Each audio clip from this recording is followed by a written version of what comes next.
Jānis Strelnieks, jo laukumā izskatījās, ka jūs nežēlojat vispār nemaz.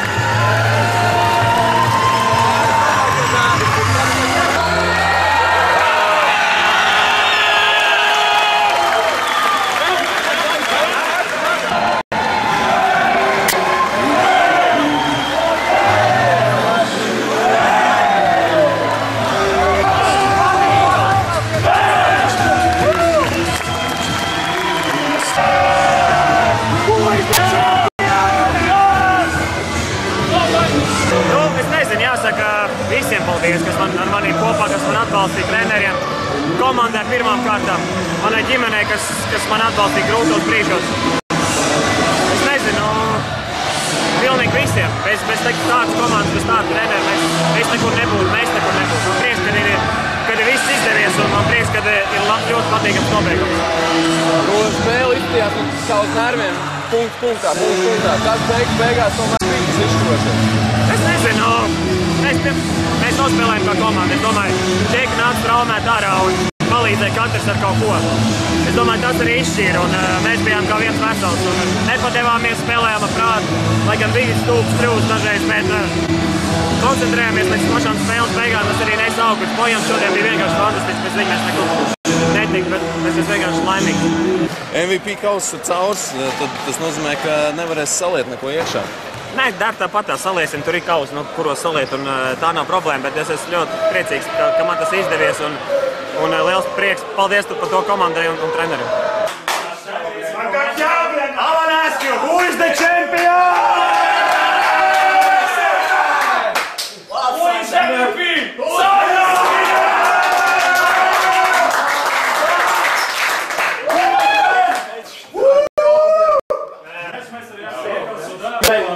Remus, we couldn't do this with you.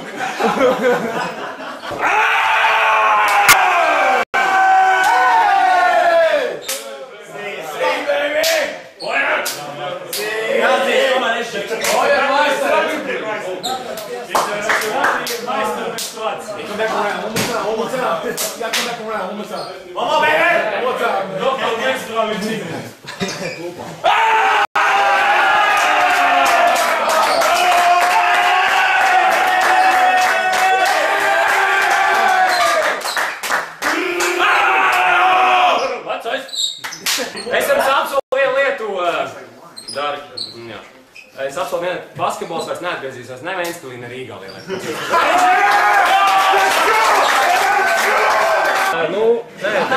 Bet viņš visu laiku tukšs, mēs kā pieplūdam tā iztukšojam. Un es ceru, ka tā arī būs visu atlikušo vakaru. Un tā arī būs. Varat rakstīt šādi. Spēles izšķir nians, kaut kāds viltīgs un varbūt kaut kāds netīvs lietas, jo īstenībā beidzot es sajūtos šodien Ventspilī kā finālā, jābūt katrā spēlē, un tad ir tā spēle, kas skatītājiem patīk, emocijas, bam. Ja būtu tukšs zāle, tas tā spēle būtu atkal nav aizsardzīgs. Tur ir nopērkoties, tur apstāties. Beidzot ir tās emocijas, un visi tomēr apvienās.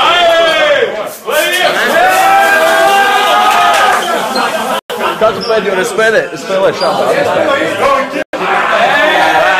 Baltijas līgā visu pagājušo sezonu, pēdējās 6 sezonas. Vienkārši es vēlētos, lai tas būtu Latvijā arī. Tas īstenībā ir tas galvenais, kas pietrūkst. Nav basketbols nekur pazudis. Nav tā, ka neviens nevar vienkārši tās emocijas. Tu esi atkārtojis vairākas spēles. Es pierunāju. Viņš pierunāja kaut ko, cerams, ka noturēsies. Zin kā ir.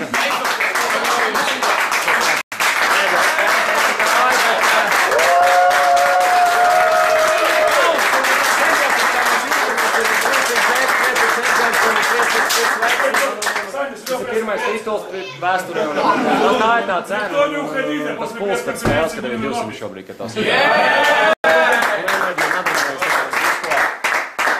Ko nevar tik vienkārši izskaidrot. Nē, sezona gumā laba. Kad ko citu var teikt, bija grūta, bet ļoti laba. Un viss sākās, teiksim tā, pavasarī, un beidzies šobrīd, kādā vēlā pavasarī, bet ļoti laba. Es pirmo reizi iedzēru pēc 10 gadiem, tā viena zīmīga diena. Tad acīm redzot, vērtības vajag mazāk uzvar, lai nebūtu jāpievēršās atkal vešanai. Nē, tas tā. Bet, ja nopietni, es domāju, ka šī sezona bija tieši tāda. Mēs ļoti daudz darījām, ļoti grūti strādājām, īpaši komanda, lai tos komandas spēli dabūtu. Tas, ka šī ir komanda, tas parādīja tas, ka viens, ka mēs vinnējām, bet otrs, ka mēs vinnējām tiešām tādā ļoti grūtā situācijā. Daudz traumātu spēlētāju, tiešām bija jāparādās komandas garam. Un es domāju, lielā mērā tas parādījās, tas, kas visu sezonu bija likts tajā pamatā. Un tas, ko es jau no savas puses gribu pateikt, neapstāšām milzīgi paldies pilnīgi visiem, kas ir šodien šeit, bet arī milzīgi paldies Rimam Kurtinaitim, kurš bija pirmais cilvēks, kas man piezvanīja uzreiz pēc uzvaras. Tā kā daļa no šīs uzvaras ir noteikti arī viņa. Okay, nē, droši vien ļoti daudz prasīšanas.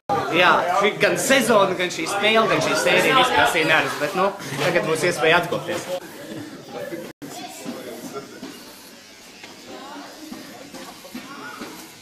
Es pēc tam saslaucīšu nopietni.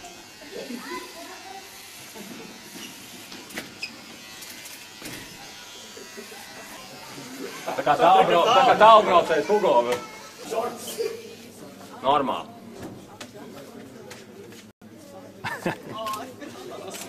Es vēlos pasveicināt Edmundu Laiko.